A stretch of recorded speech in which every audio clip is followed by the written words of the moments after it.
그러면 종합토론을 시작하겠습니다. 전 시간에 여러분들이 여러 가지로 좋은 보고를 해주셨습니다만 다시 한번 시간적 여유가 있으니까 여러분 속에서 더 추가하고 싶은 말씀이 계시면 우선 이 시간을 이용해서 말씀해 주시기 바랍니다. 배 교수 뭐 의견 있습니까? 배 교수. 예, 좀 이따 흥미로 먼저 말씀하십니다.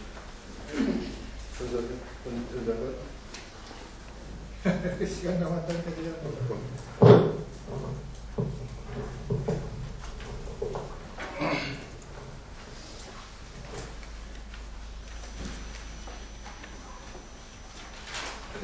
이건 뭐 조금 기술적인 것이기도 하고 좀 지역적인 것일 수도 있습니다만 제재 국면에 와 있기 때문에요.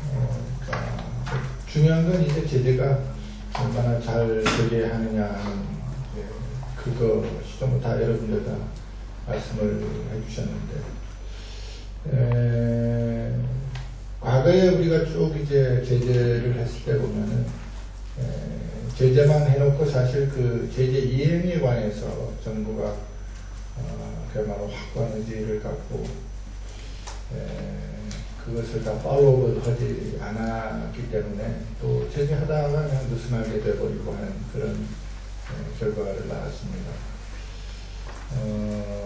물론 이제 과거는 아마도 북한 핵을 해결할 수 있는 시간이 여전히 조금 남아있다 뭐 그런 여유랄까요? 그런 생각이 있었으니까 그랬을런지 모르겠습니다만 지금 이제 시간이 남지 않았기 때문에 이번에 그 제재를 확고하게 할 수 있어야 물론 이제 목표는 북한이 이제 완벽한 비핵화를 하겠다라고 하는 결심을 가지고 협상장에 나오도록 만드는 것이죠. 사실 그렇게 해야 결과적으로 협상이 성공할 수 있고 또 협상 이후를 우리가 볼 수 있다. 협상의 조건에 대해서는 뭐 여러 가지 얘기를 할 수 있습니다. 뭐 이미 2005년에 9.19 공동성명에서 어떤 그런 것들이 있고 또 그 후에 진행된 사항이 있으니까 뭐 그런 기술적이거나 또는 그런 세세한 아이템에 대해서는 뭐 저는 말씀드리고 싶지 않습니다만은 그건 어쨌든 협상이기 때문에 주고받을 수가 있고 또 여러 가지 서로 사안을 놓고서 논의는 전 할 수 있다고 봅니다. 다만 이제 과연 이제 정말로 이번에는 협상을 통해서 완벽하게 일을 해결하는 쪽으로 가느냐 안 가느냐 이게 이제 가장 중요한 것이고 만약 못 간다면 아까 제가 말씀드린 것처럼 그야말로 어려운 길을 이제 계속해서 갈 수밖에 없게 된다는 것이죠.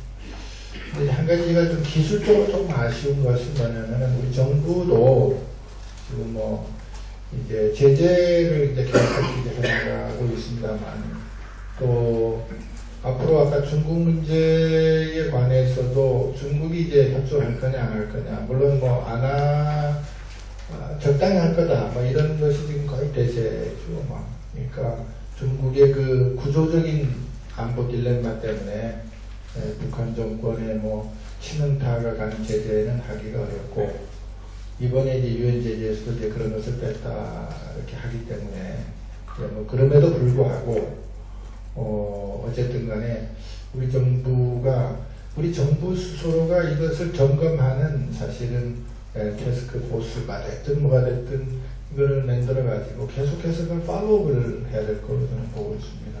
조그만 얘기 같습니다만 실제로 과거에 그렇게 이것은 뭐 정보도 필요한 것이고 인텔리전스라는 말이죠.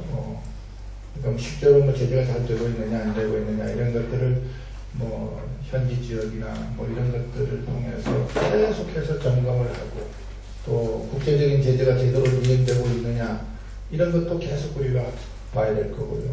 이제 그것을 수시로 점검하고 그 이행 과정은 우리가 계속해서 끈질기게 우리가 하지 않으면 아무도 하지 않는다는 거죠. 그러니까 뭐 그런 점이 저는 조금 하나 이제 중요하고 중국 문제는 저는 그렇게 생각합니다.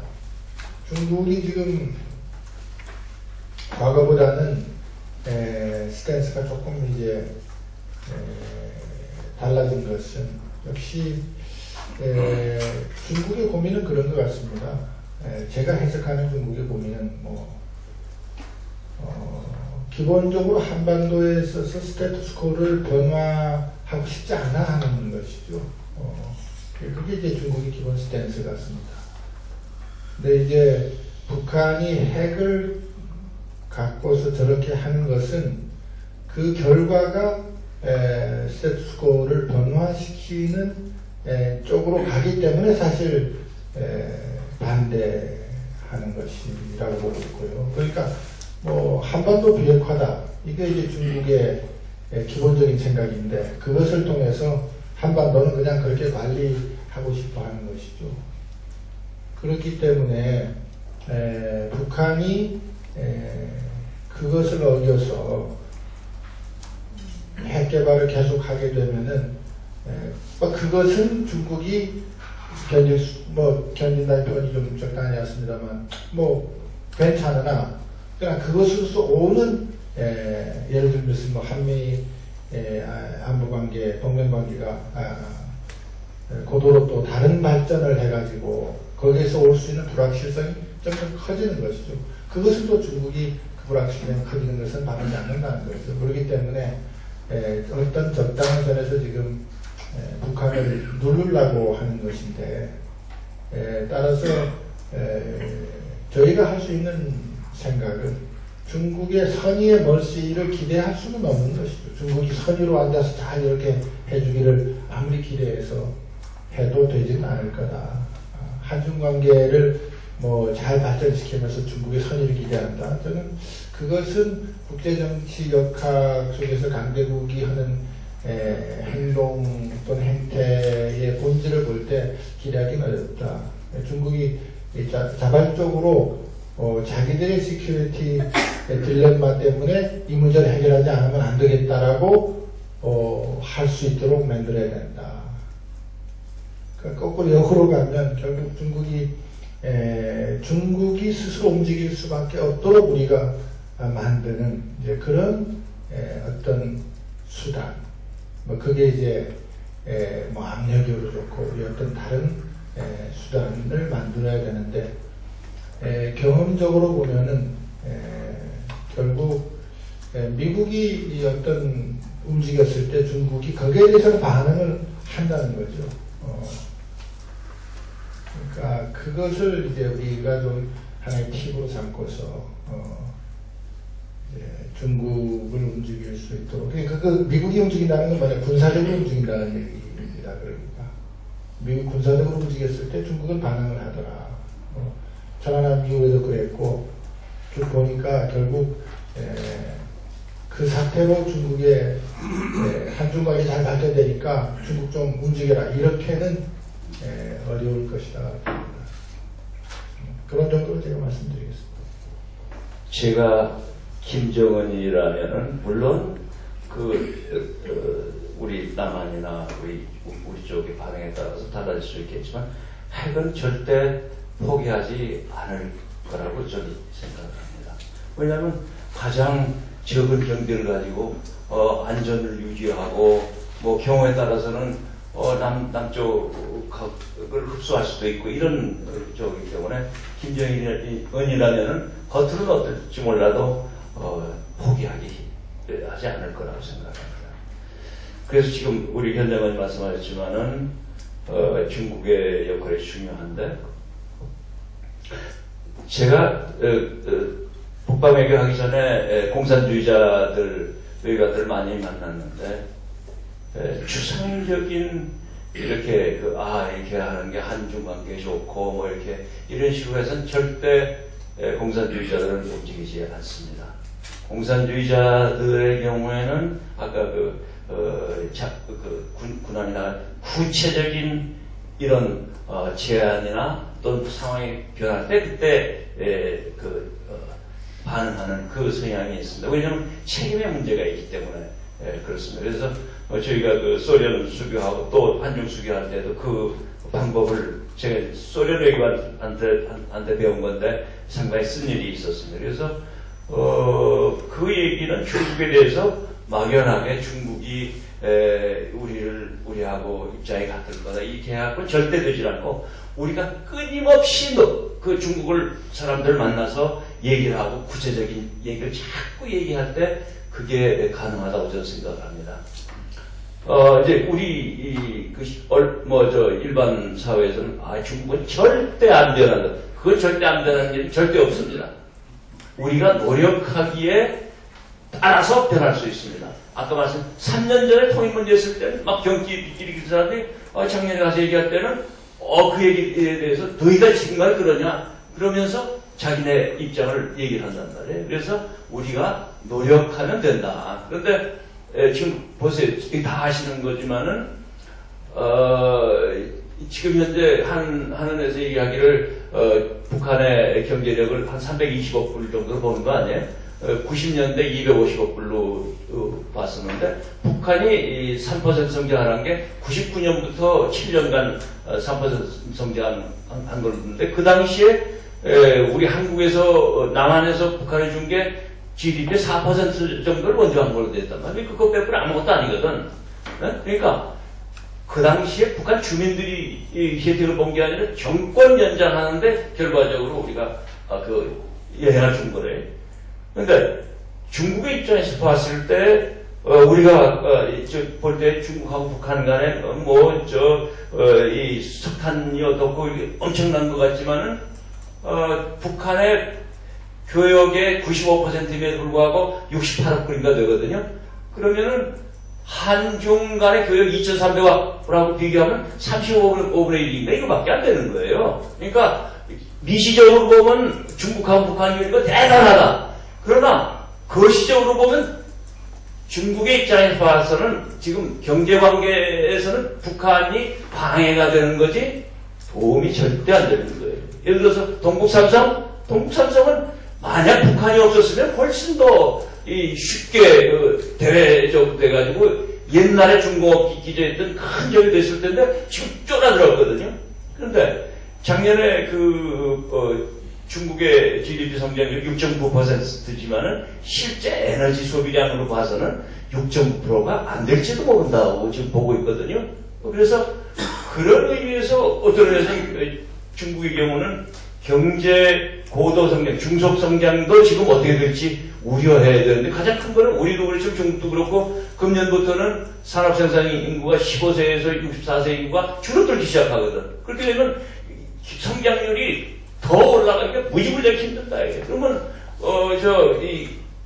성장이 어느 정도 될 때는 맨 밑에 있는 사람들이 그 지도부에 대해서 저항을 덜하지만 성장률이 낮아지면 떡고물이 적어지는 거고 불만이 커진단 말이에요. 그래서 부정부패 해결하지 못하면 공산당의 체제가 어려우지. 이때 중국은 다시 한번 한중 수교화해서 2년에 해가지고 고도 성장하는데 한국의 소위 노동집약적 산업이 들어갔기 때문에 엄청난 덕을 봤거든요. 물론 지금 형태는 다르지만은 남한 중심의 통일이 됐을 때 중국으로서는 경제적인 소위 폭발적인 동력을 얻을 수 있다. 그래서 그 문제는 하나도 문제가 그런 의미에서 중국 사람이 다 동의합니다. 다만 안보 차원에서 아직도 이게 어떻게 될지 우리가 안보 대화든지 이런 걸 계속 해가지고 걱정하지 말라는 걸 자꾸 얘기를 하면서 이거 설득하는 과정을 우리가 훨씬 더 많이 할 필요가 있다. 그렇게 되면은 중국을 우리가 우리 생각하는 방향을 끌어갈 수 있다. 막연하게 예를 들어서 박근혜 대통령이 작년 9월 4일날 천안문에 갔으니까 중국이 한국이 얘기하는 거 다 들어줘. 그건 말도 안 되는 얘기. 중국이란 큰 나라가 그 한반도 정책을 하루아침에 바꿀 일은 절대 없습니다. 그 한반도의 현상타파가 이루어졌을 경우에 되고 난 다음에 중국의 이익이 된다는 확신이 있어야지 뭔가 결정적이라고 하는 거지. 그 전에는 안 하는 거거든요. 하기 위해서 우리가 계속해서 접촉하고 만나고 하는 그 노력이 있으면은 저는 우리가 끌고 갈 수밖에 없다고 저는 봅니다. 좀 주원 보여드려 죄송합니다. 뭐 이를테면 한미 동맹은 제 생각에 북한의 모험적 행위를 방지하는 매우 중요한 억제 책임에 틀림이 없는데 그걸 가지고 북한을 비핵화하는 도구로 사용할 수 있을까? 즉 그러면 중국의 리액션이라고 하는 것은 우리가 원치 않는 리액션이 올 것이다 라고 하는 것, 그것을 가장 최근에 우리가 관찰하고 볼 수 있었던 것이 우리 사드 배치에 관련된 문제였다라고 저는 보고요. 그리고 우리가 원하는 중국이라고 하는 것은 북한에게 적절한 압력과 제재 이행을 할 수 있는 중국이길 바랄 텐데요. 근데 그것은 제 생각에는 아까 제가 제 발표에도 말씀드렸다시피 대한민국 정부가 한반도 안정과 평화 그리고 비핵화에 대한 어떠한 건설적 그리고 이 지역구도 안정에 공헌할 수 있는 비전을 가지고 있느냐에 달려있다고 생각합니다. 즉 그것은 무엇이냐, 물론 우리의 국이 가장 중요한 것이기도 하지만 그들의 입장에서 보았을 때 우리의 국이라는 것이 소위 미국의 세력 확산을 견인하는 것처럼 보인다면 사드에서 보였다시피 그들은 소위 경기를 일으켜서라도 반대할 것입니다. 그것은 결론적으로 우리에게 좋지 않다고 봅니다. 그리고 또 한 가지는요, 아까 제가 모두 발언에도 말씀드렸다시피 지금 특히 지난 3년 혹은 4년간 이 북한발 안보 위기가 났었을 때 대한민국 정부의 대북 정책, 안보 관리는 그야말로 컨트롤 타워가 있어서 이성적으로 조정되었는가라고 하는 문제를 좀 짚고 싶습니다.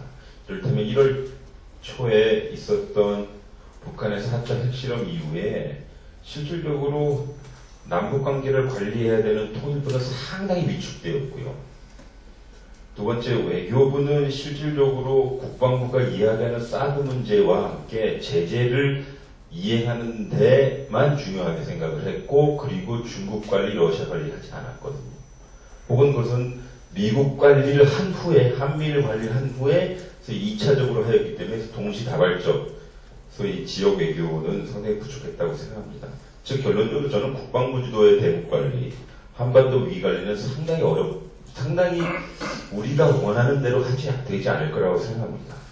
즉 남북관계 안 좋으면 이 큰 누나 역할을 우리 부처에서 큰 누나 역할을 해야 되는 통일부가 좀 나서서 좀 일단은 컴다운을 시키는 구조, 그리고 외교부가 나서서 이 미국과의 전통적 관리뿐만 아니라 중국과의 진보적 관리 역시 해야 된다고 생각을 하고요.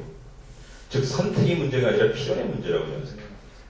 즉 1월 달부터 지금까지 우리가 너무 많은 에너지를 분산시켰다고 생각합니다. 즉 북한의 비핵화 위기 관리를 해야 되는 시점에 사드 배치와 같은 극단적 카드를 너무 먼저 서서 이것을 가지고 우리가 중국을 자극했다라고 하는 것, 그 문제인 것 같고요.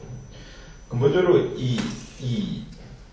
우리는 어떠한 그 엔드게임, 어떠한 이 대북 문제의 북핵 문제에 어떠한 해결을 원하는지 소위 엔드 아웃컴이 무엇인지에 대한 좀 대토론이 있어야 될 것 같아요.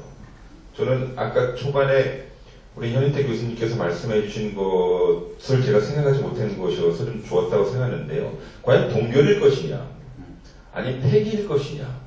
동결이 됐든 폐기가 됐든 혹은 금지어처럼 되어 있는 비확산까지도 이 테이블에 올려놓고 이것을 달성하기 위한 로드맵이 무엇인가, 제재와 압박을 어떻게 믹스할 수 있을 것이냐.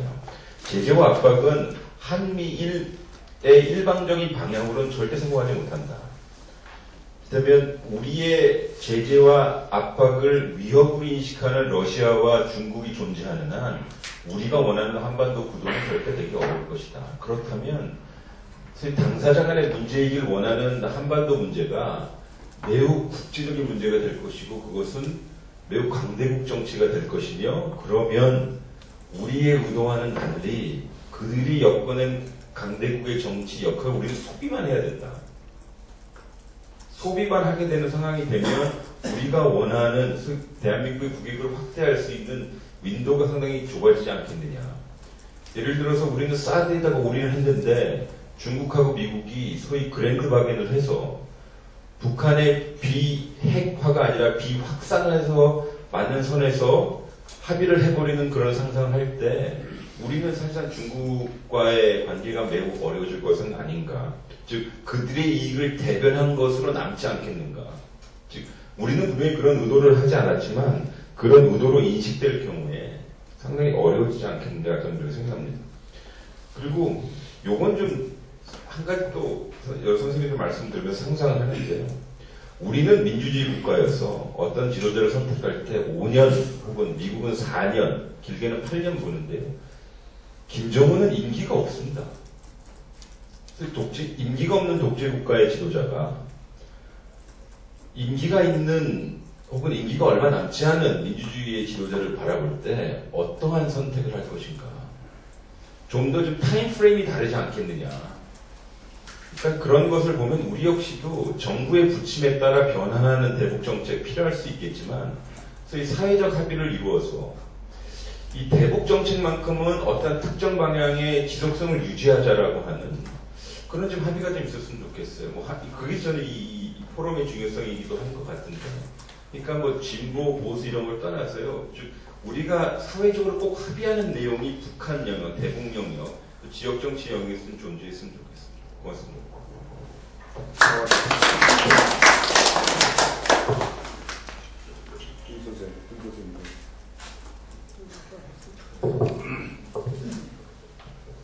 대체로 종합 토론을 끝낼 시간 있는데 여러분과 얘기를 나누겠습니다. 지금 우리가 얘기하는 것 가운데 제가 관심을 가지는 것은 얘기 정확히 보면 이 제재하는 것과 억제하는 것의 균형을 어떻게 유지해 갈 것인가, 병행을 어떻게 할 것인가 하는 것이 그 다음에 많은 논의를 했는데 역시 지금으로서는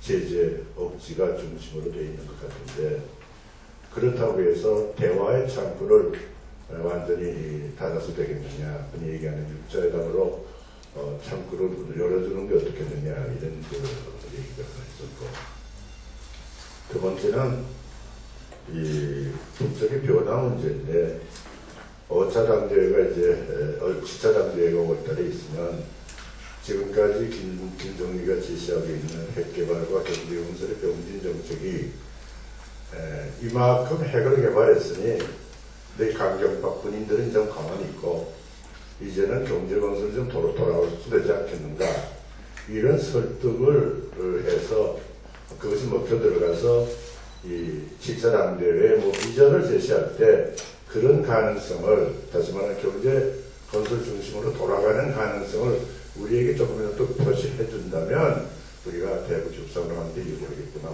하는 생각이 들고, 그렇지 못한다면 아까 현 장관 말씀대로 레짐 체인지로 갈 수밖에 없고 하전 소리도 강해질 텐데, 레짐 체인지 할 경우에 막 김정은이는 제거된다고 하더라도 조선민주주의 인민공화국은 그대로 남아있게 되지 않을까. 그것을 중국이 조선민주주의 인민공화국까지 없어지는 걸 어떻게 하겠는가. 그럴 경우에 우리의 정책과 우리의 대북 통일정책과 갈등 같은 것이 일어나올 것이고, 주변 강대국의 한반도 개입 문제가 대단히 복잡하게 나오지 않을까, 그런 생각을 하게 됩니다.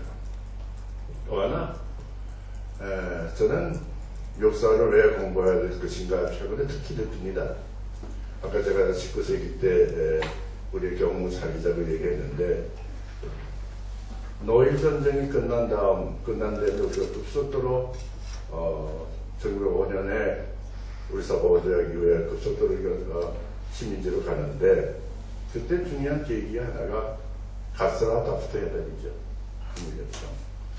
미국은 필리핀 먹을 테니 한국은 너한테 맡긴다. 당시에 테오도르 루즈벨트의 그 얘기를 쭉 책으로 나왔기 때문에 읽어봤더니 도저히 지금 지금 우리 입장에서는, 우리 세대로서는 용납될 수 없는 얘기를 테오도르 루즈벨트가 한국어 제멋대로 떠들고 있었습니다. 이건 그뿐만이 아니라 그 후에 미국의 정책도 그런 현상으로 갔는데 저는 마찬가지로 중국도 마찬가지라고 생각합니다. 우리가 흔히 이목으로 난 이후에 원세계 마궁청이가 마궁청인가 어떻게 우리나라 대원군을 잡아가고 어떻게 했느냐는 잘 알고 있는 겁니다. 갑신정변 이후에 중국과 일본 간의 관계가 어떻게 됐다는 걸 잘 알고 있는데 이러한 국제적인 관계 속에서 통일 그 자체가 한반도의 현재 지정학적 지위로부터 변경될 것이기 때문에 그렇게 될 경우 국제적인 관계가 커질 텐데 이걸 어떻게 우리가 극복할 수 있는 전략을 구사하느냐 이런 것이 또 하나의 큰 과제로 제기됩니다. 만약에 핵을 북쪽에 포기하지 않고 또 이걸 포기시킬 수 있는 길이 없다고 할 때는 아까 우리 현 장관 말씀대로 여러 가지 옵션이 있겠지만은 그 중에 하나가 2개 한국으로 가자 이런 논리가 나오지 않을까. 저는 1968년부터 1978년까지 10년간의 동독의 호네카가 했던 대서독 정책을 생각하게 됩니다. 헌법을 개정하면서 두 민족, 두 국가, 두 개정권으로 갔는데 지금 우리가 생각하는 것이 통일을 지향하는 과정에서 형성된 특수관계로 우리가 남북관계를 보고 있는데 북쪽에서 그렇지 않고 핵을 갖고 있는 한 해결할 길이 없다면 2개의 한글 논의가 커질 가능성이 없을까? 그 징후로서 지금 나타나고 있는 것이 작년에 북한에서 한 평양 시간이 되는 거.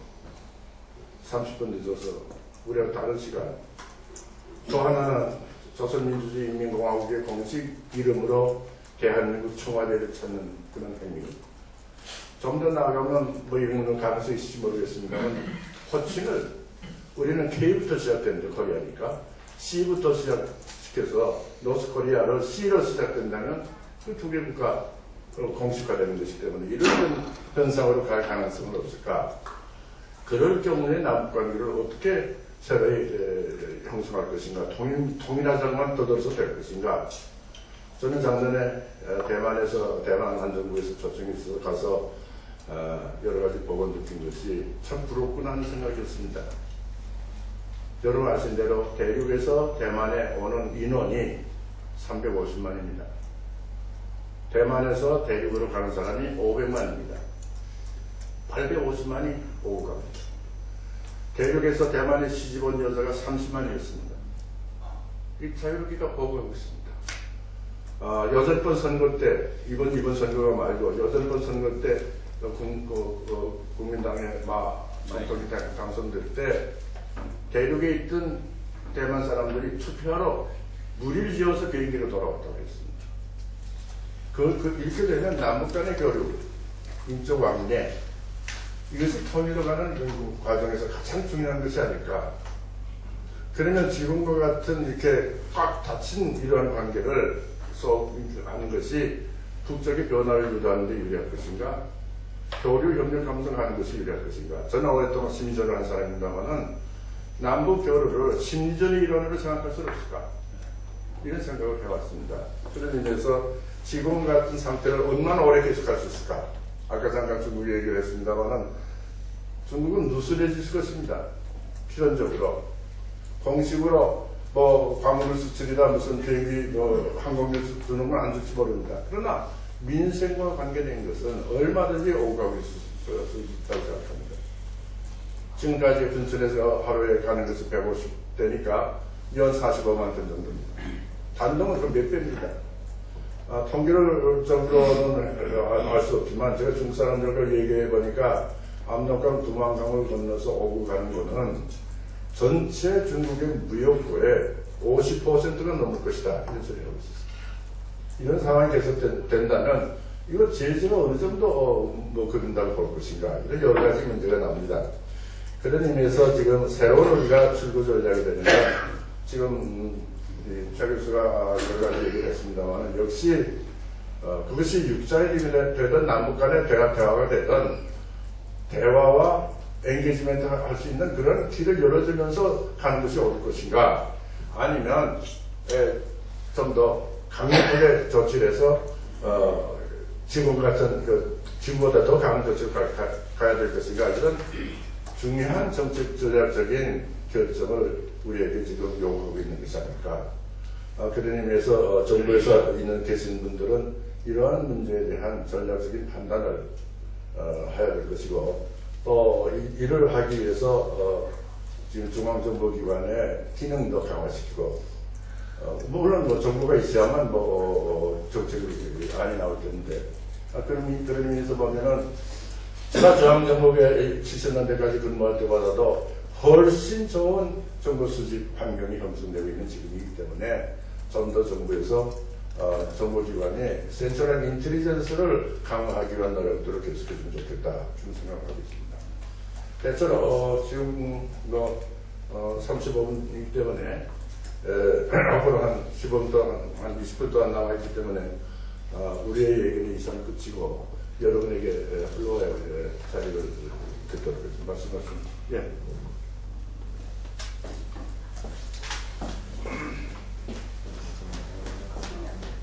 이런 생각을 해가지고 상당히 이번에 통일한국 포럼에서 이와 같은 토의를 하다고 해서 사실 깜짝 놀랐습니다.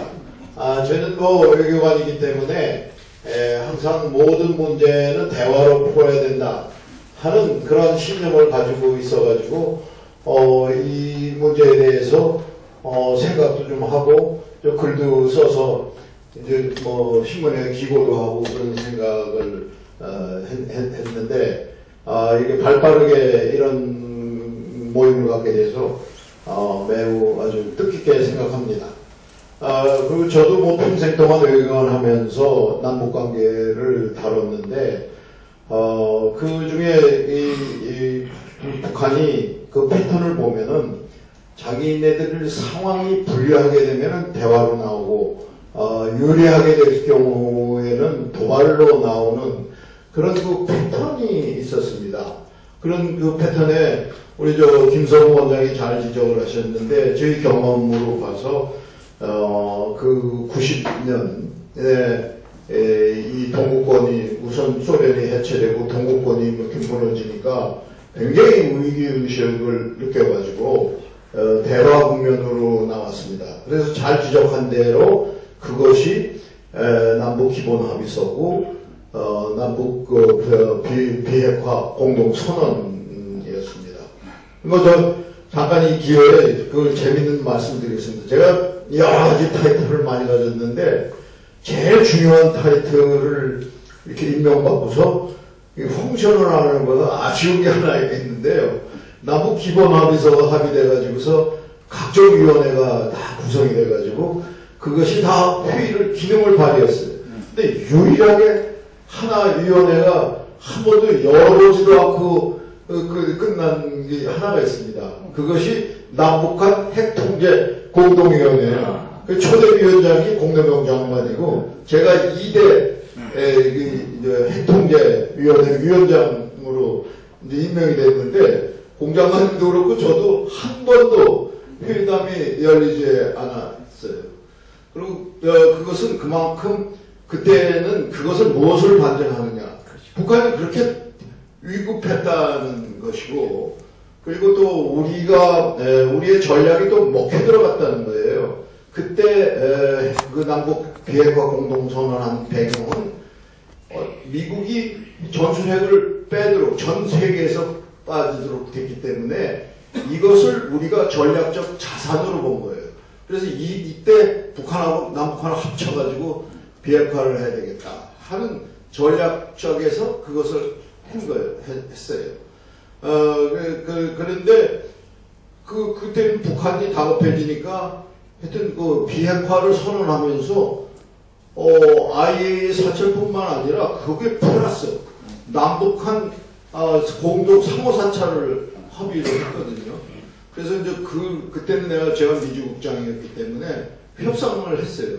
근데 협상장에 가보니까 이때 벌써 북한이 그걸 위기를 남기고 그 다음서부터는 할 생각이 없어가지고 엉뚱한 조건이나 하고 그때 기억나는 것은 하여튼 팀 스프리트만 포기하면은 자기가 대담한 뭐 한다고 그렇게 얘기를 하면서 결국은 기반 전술을 써가지고 이렇게 온 겁니다.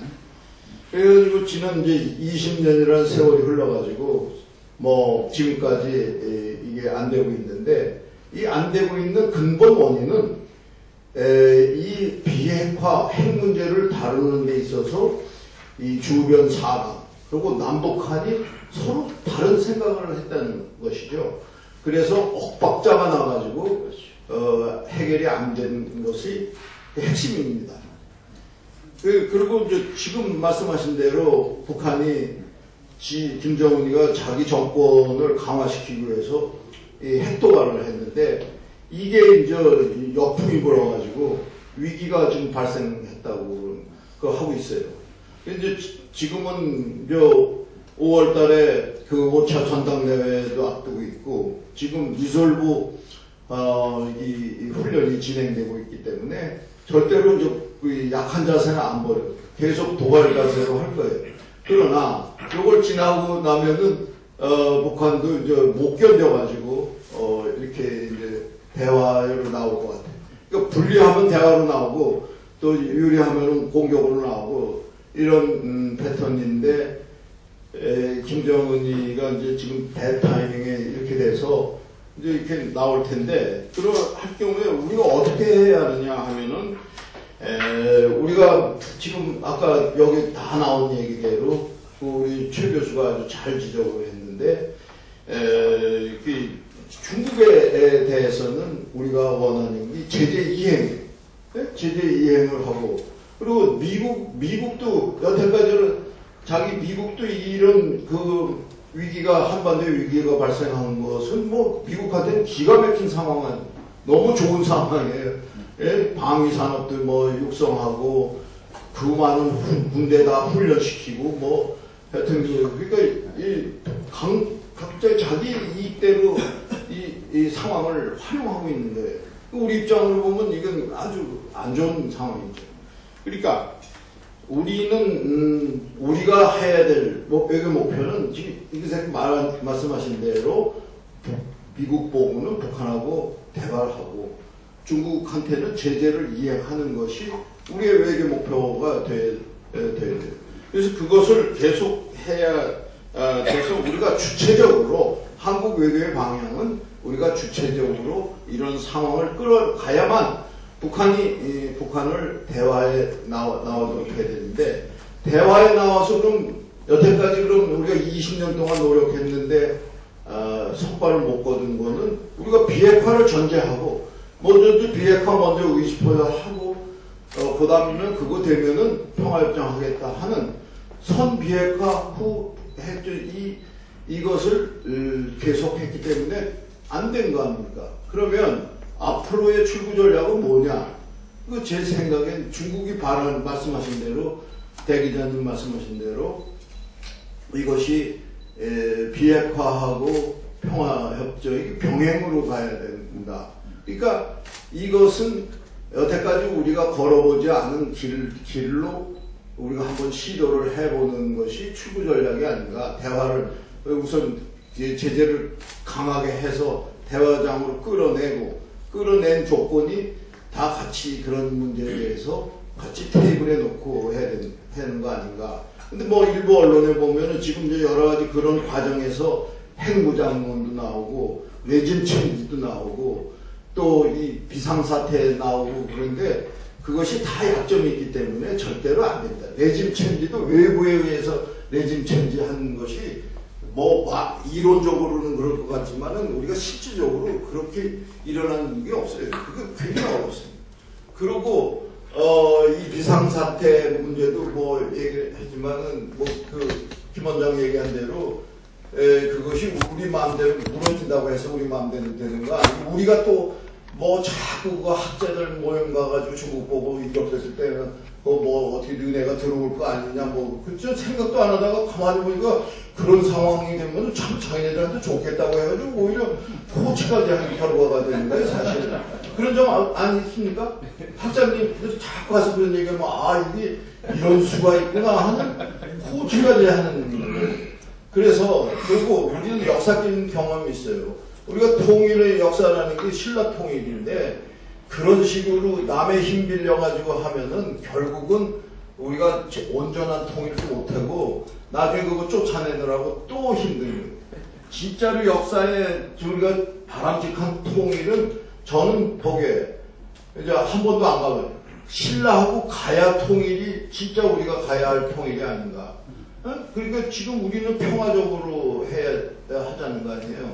그러니까 저는 그런 얘기도 나오지도 않아요. 신라 가야 통일을 우리가 하자는 거 아니에요. 서로 대화를 통해 가지고 신라 가야 통일로 가야 되는 거고 그 과정에서 지금 두 가지 남북 간에 이것이 있는 거예요. 그러니까 북한은 핵을 통해서 지금 대 기자님 말씀하신 대로 미국하고 대등하게 평화협정 해가지고 그래서 그걸 중심으로 해가지고 핵을 중심으로 하는 통일을 바라는 것이고 우리가 통일은 거기에다가 핵으로 맞서가지고 통일을 하겠다 뭐 하겠다 그건 연목구호 같은 얘기예요. 그래서 할 수 있는 것은 우리가 오히려 남북 대결에 있어서 북한은 군사 사상 받듯이 박정희 대통령은 경제발전으로 맞섰듯이 통일 문제에 관해서도 북한이 핵 중심 통일을 의도한다면 우리는 비핵화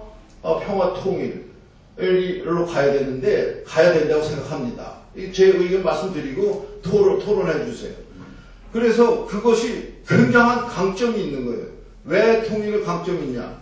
북한은 지 혼자 지구상에 지 혼자 핵 중심 통일을 하는 거고 우리가 비핵화 평화 통일을 내세운다면 이것은 이분 중국까지 다 협력을 받을 수 있고 세계적 국제적인 협력을 받을 수 있는 막강한 이게 통일 정책이거든요.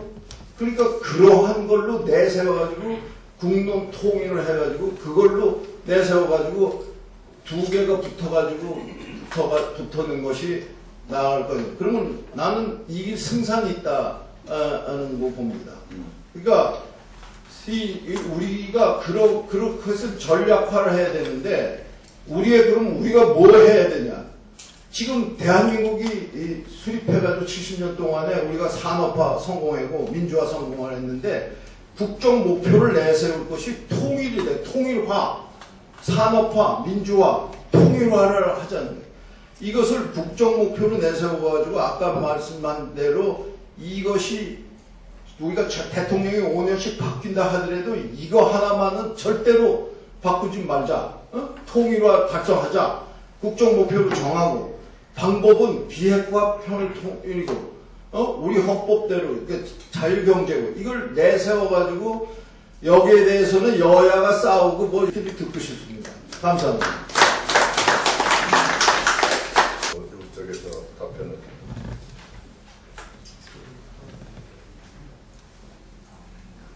넘기십니까? 자, 이 문제에 대해서 우리 아까 우리 김 대기자께서 말씀하신 것 가운데 이 평화협정 문제와 말씀하실 거예요. 예, 결국은 그게 이제 이 대화를 통한 이 출구 전략인데 이게 아까 레짐 체인지 말씀이 나왔습니다만은 레짐이 체인지가 돼도 그게 북한이 우리께 되는 게 자동적으로 우리께 되는 게 아니라고요.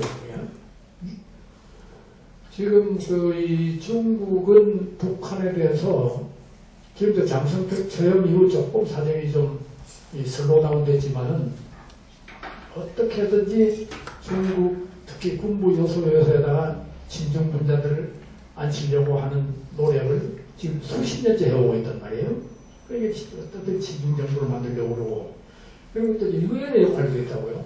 북한의 어떤 그 인플로전이 일어나가지고 북한이 붕괴될 때 그리고 역사상 외부적인 압력에 의해서 이 정권이 무너진 사례는 없단 말이에요. 그러니까 레짐 체인지 대신에 저는 이 리더십 체인지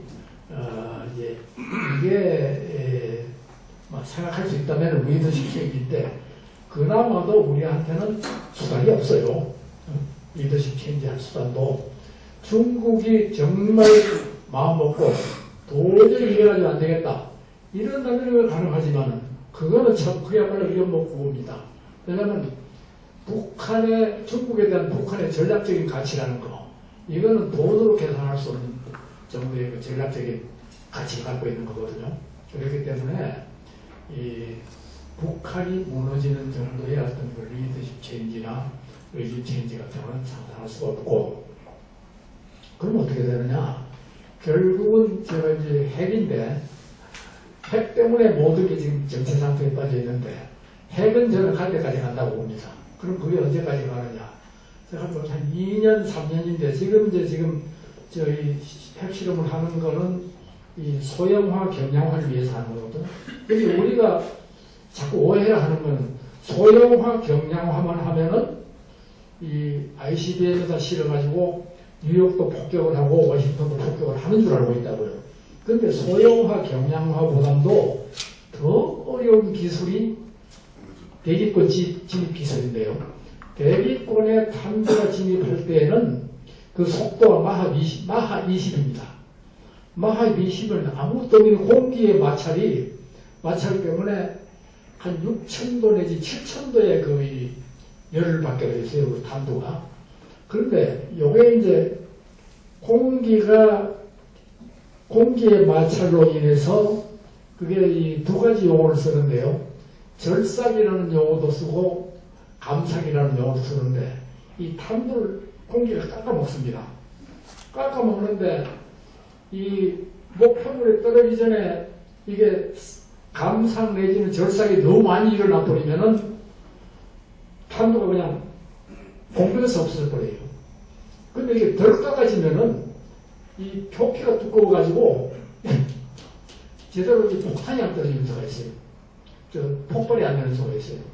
그래서 이제 지금 북한은 미국이나 중국이나 러시아로부터 그 기술을 훔치려고, 절대 제공해주지는 않으니까 훔치려고 지금 혈안이 되어 있는데, 동시에 스스로 개발하면서, 제가 제 생각으로는 전문가들이 대개 전망하기로는 2, 3년이면은 스스로 이런 이 대기권 진입 궤도를 갖다가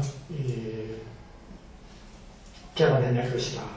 이번에 이제 이 절삭 내지 감삭 기술도 중요하지만은 떨어지는 각도도 굉장히 저희 핵심 능력으로 개발해낼 것이다.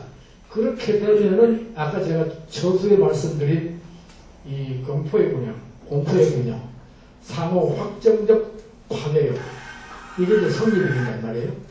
그러면 무슨 뜻이 되냐 하면은 참 이게 우리가 바라건 안 바라건 간에 한반도 분단의 고착화가 돼버리는 거예요. 미중 간의 상호 확정적 파괴력이 성사가 되면 한반도 분단은 고착화가 돼버려가지고 통일은 엄청 요원하게 돼버립니다. 물론 이게 이제 우리가 타임라인을 20년으로 잡느냐, 30년으로 잡느냐, 60년으로 잡느냐, 1세기로 잡느냐, 여기에서 또 이제 달라지지만은, 그래서 이 당분간은 아까 제가 신라 가야 통일 말씀도 하셨지만은, 이게 어떤 일이 일어나든지 간에 중국에 대해서 우리가 퍼블릭 디플로마시, 공공 외교를 열심히 하고 불법 외교를 많이 해야 됩니다. 그러니까 중국이 지금 변하고 있어요. 변화가 있는데 지금까지 어디까지 변했느냐 하면은 한 아래에서부터 올라가가지고 한 과장급들까지는 우리가 이런 희생까지 치르면서 북한을 감쌀 이유가 있느냐? 근데 요놈이 위까지 올라가가지고 정책에 반영되지 않는 말이에요. 이번에 대북 제재에서 중국이 그만큼 다가온 것은 처음입니다. 처음 있는 일입니다. 그래서 이걸 어떻든지 첫째는 살리고, 중국의 거의 제재를 살리고, 둘째는 살리지 못한다면은 이렇게 갖다 영어로 프롤로그 시대, 좀 오래하게 만드는 거. 이걸 위해서 우리의 그 외교력을 좀 기울여야 하는데, 이제 전체적으로 결국은 이제 그 제재의 관리인데, 우리가 지금 분단 관리에는 실패를 했어요. 분단 관리에는 실패를 해가지고 지금 이런 사태가 일어나는데, 제재 관리만큼은 좀 중국하고 미국에다가 올인을 해야 되는데 정택 대사님의 후배들이 이거 잘 못하는 것 같아요, 제가. 너무 초점을 양위에다 맞추느라 그러는데 초점을 밑으로 맞춰야 되는데 자꾸 위로 맞춰서 그래요.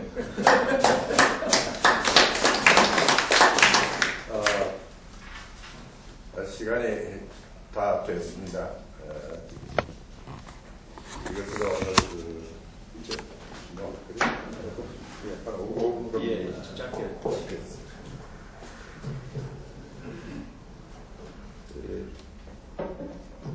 저희 정 대사님 좋은 말씀 주셔서 대단히 감사합니다.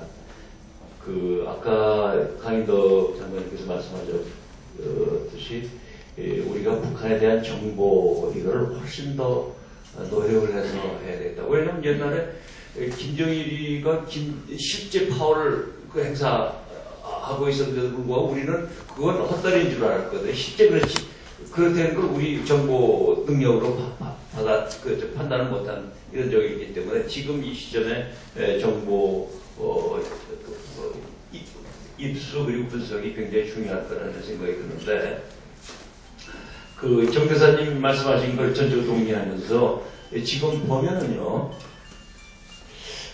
중국 사람들이 우리 보고 중국에 있는 탈북자들을 왜 자꾸 북한으로 강제 송환하느냐 우리가 막 저걸 하니까 20만 명 보내줄 테니까 받을래 하니까 한국 정부 측에서 오 하고 답변을 못했단 말이에요. 그러니까 그때 중국 사람들이 한국은 통일할 준비가 안 됐어. 10만 20만도 그 받을 생각도 못하는데 어떻게 3천만을 2천만을 받았대. 이런 식의 얘기가 돌아가지고 중국의 입장에서 한국은 통일할 준비가 안 돼 있어. 이렇게 돼 있는 거예요.